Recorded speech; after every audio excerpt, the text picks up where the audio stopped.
तो स्टूडेंट्स, अपने second video में हम अब लेकर आ रहे हैं आपके सामने प्रॉपर्टीज ऑफ कोलाइडल सॉल्यूशन। इससे पहले वीडियो में आप लोगों ने पढ़ा कोलाइडल सॉल्यूशन क्या होते हैं, कितने टाइप के होते हैं, इसके अलावा उनकी प्रिपरेशंस कैसे होती हैं, उनका प्योरिफिकेशन कैसे होता है। अब हम लोग बात करेंगे प्रॉपर्टीज, इसकी प्रॉपर्टीज ऑफ कोलाइडल सॉल्यूशन। बेटा, सबसे पहली प्रॉपर्टी में नेचर, कोलाइडल सॉल्यूशन का नेचर हेट्रोजीनियस होता है, क्योंकि इसमें दो डिफरेंट फेजेस होती हैं। कौन कौन सी? डिस्पर्जन मीडियम और disperse phase.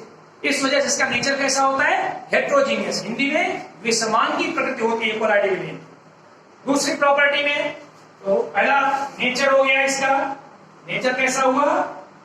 Heterogeneous, heterogeneous nature, विषमान की प्रकृति।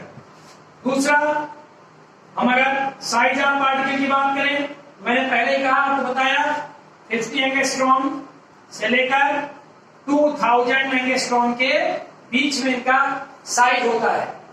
डिस्पर्जिबिलिटी की बात करें अगर हम इनके डिस्पर्जन की, तो डिस्पर्जन में बेटा these disperse by filter paper but not from parchment membrane। parchment membrane से easily disperse नहीं होते। ये प्रॉपर्टीज तो हम लोग जनरली शुरू में हम लोगों की बात हो चुकी है। इसके बाद बेटा आता है इनमें स्पेशल इनकी प्रॉपर्टी होती है, जिसके लिए कहा लोगों ने ब्राउनियन मूवमेंट। ब्राउनियन मूवमेंट क्या होता है? एक्चुअली एक साइंटिस्ट थे रॉबर्ट ब्राउन, उन्होंने ये ब्राउनियन मूवमेंट की डिस्कवरी की। Brownian movement is nothing else but the random motion of the particles in all possible direction. अब ये जहां जहां होता है, जिसका जिसका होता है, उन्होंने तो बायो में डिस्कवरी की थी इसकी, मगर यहां पर भी जो कोलाइडल पार्टिकल होते हैं बेटा, ये कोलाइडल पार्टिकल भी continuously they are in motion in all the possible direction randomly. So Brownian movement means random motion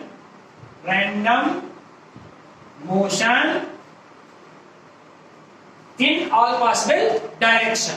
So colloidal particles can move freely from here to there in the colloidal solution. That's why the movement is known as Brownian movement. Brownian movement की बात बेटा एक और property की बहुत important है, board में बहुत पूछी जाती है आप लोगों से, known as Tyndall effect. Tyndall effect, Hindi medium टिंडल प्रभाव क्या होता है? वास्तव में बेटा अगर आप एक एक्सपेरिमेंट करिए, एक ट्यूब सोल्यूशन ले लीजिए वास्तविक विलयन, और उसमें कोई मोनोक्रोमेटिक लाइट सोर्स से आप लाइट डालिए, तो आपको सोल्यूशन के इधर लाइट मिलेगी, उधर लाइट मिलेगी, सोल्यूशन के अंदर लाइट का पाथ विजिबल नहीं होगा। मगर अगर आप कोलाइडल सोल्यूशन ले लीजिए और कोलाइडल सोल्यूशन से आप लाइट रे को पास कीजिए, तो सोल्यूशन के अंदर ये जो लाइट का पाथ है, it is observe just like a cone. एक कोन के शेप में आपको सोल्यूशन के अंदर एक पाथ दिखाई देता है, अगर यहां से आप कोई माइक्रोस्कोप से इसको वॉच आउट करते देखते हैं। तो ये जो कोन बन रहा है इसके अंदर, this cone is known as Tyndall cone. क्या बोलते हैं इसे हम लोग? टिंडल कोन, ठीक है। And this effect is known as Tyndall effect.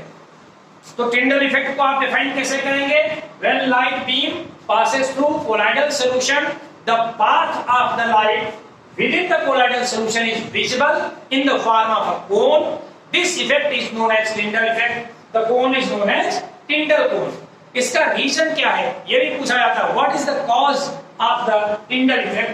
तो इसका रीजन ये होता है बेटा कि जो कोलाइडल पार्टिकल्स होते हैं उनका साइज बड़ा होता है, जब लाइट जाती है उनसे कोलाइड करती है तो स्कैटर हो जाती है। Due to scattering of light आपको इसके अंदर का लाइट का पाथ विजिबल होने लगता है। ठीक है ना। और जनरली लोग कलर भी बताते हैं इसका ब्लू कलर में, और यही रीजन आप लोगों को देते हैं स्काई सीम्स ब्लू, आसमान भी आपको नीला दिखाई देता है, वहां भी आप लोगों को इसका एक इफेक्ट माना जाता है। सिंपली जो आप लोगों ने टिंडल इफेक्ट का एग्जांपल देखा होगा, अगर कभी आप लोगों ने ऐसे घर देखे हो जहां ऊपर कोई झरोखा हो और वहां से अगर कोई लाइट आती है तो लाइट आपको कोन के शेप में आती हुई दिखाई देती है, और उस कोन को अगर आप ध्यान से देखें, देखा भी होगा आप लोगों ने, तो उसके अंदर डस्ट पार्टिकल्स मूव करते हुए दिखाई देते हैं। किसी भी पुराने बिल्डिंग में चले जाइए, आजकल तो घर में झरोखे नहीं मिलते, मगर जहां बड़े बड़े झरोखे बनाए जाते थे और वहां से कोई लाइट जब अंदर आती, सनरेज अंदर आती है, तो वो आपको कोन के शेप में ऐसे आती हुई दिखाई देती है, जिसमें डस्ट पार्टिकल्स वाइब्रेट किया करते हैं। वो टिंडल इफेक्ट का एक कॉमन एग्जांपल है। इसके बाद बेटा इनकी अगली प्रॉपर्टी होती है इलेक्ट्रिकल प्रॉपर्टी है। रिमेंबर दिस वन, जितने भी कोलाइडल पार्टिकल्स होते हैं they are charged particles, either positively और नेगेटिवली। कोलाइडल पार्टिकल या तो पॉजिटिव चार्ज होंगे या नेगेटिव चार्ज होंगे, बट कोलाइडल सॉल्यूशन हमेशा न्यूट्रल रहता है। और ऐसा क्यों होता है? इलेक्ट्रिकल डबल लेयर थ्योरी, एक थ्योरी आप लोग पढ़िएगा इसके विषय में, फिर कभी अगर किसी वीडियो में टाइम मिलेगा, लंबा टाइम होगा तो डिस्कस करेंगे।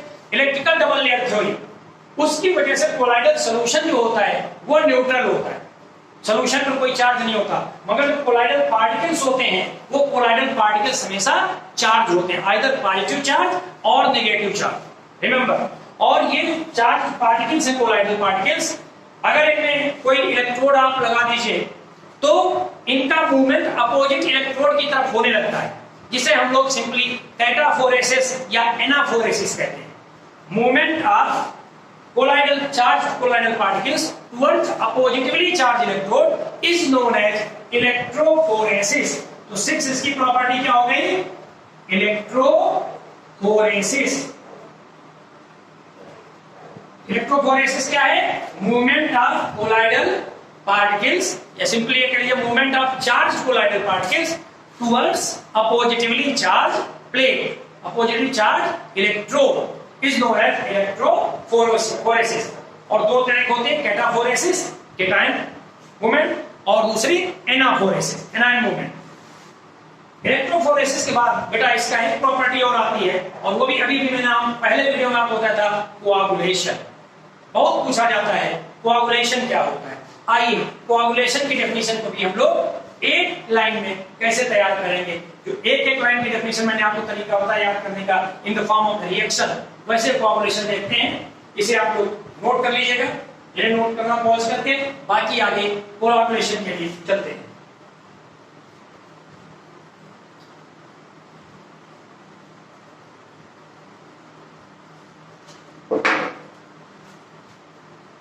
कोआगुलेशन हिंदी मीडियम स्टूडेंट्स जो यूपी बोर्ड के बच्चे तैयारी कर रहे हैं उनके लिए भी बहुत इंपॉर्टेंट टॉपिक है स्कंदन। Coagulation just opposite of peptization. Peptization बेटा मैंने क्या बताया था आप लोगों को? मैंने कहा था फ्रेश पीपीटी ले लीजिए, उसमें सुटेबल रिएजेंट मिला दीजिए और कोलाइडल सॉल्यूशन बन जाएगा, तो उसे कहेंगे पेप्टाइजेशन, हिंदी में पेप्टिकल। यहाँ उल्टा, यहाँ क्या लिया हमने? कोलाइडल सॉल्यूशन ले लिया। और कैसा है ये भी बताना जरूरी भाई, कैसा? लायोफोबिक, कैसा? द्रव विरोधी, लायोफोबिक कोलाइडल सॉल्यूशन हमने लिया। इसमें जैसे ही हम कोई इलेक्ट्रोलाइट मिलाते हैं, क्या मिलाते हैं? इलेक्ट्रोलाइट। जैसे इलेक्ट्रोलाइट मिलाते हैं और तुरंत हमें क्या मिल जाए? प्रेसिपिटेट। क्या मिल जाए? पीपीटी और 6। The process is known coagulation. तो आप एक लाइन में डेफिनेशन कैसे याद करेंगे? Colloidal solution plus electrolyte gives precipitate, process is known as coagulation. अगर डिटेल में लिखना हो तो when electrolyte is added in any lyophobic colloidal solution and the precipitate is obtained, the process is known as coagulation।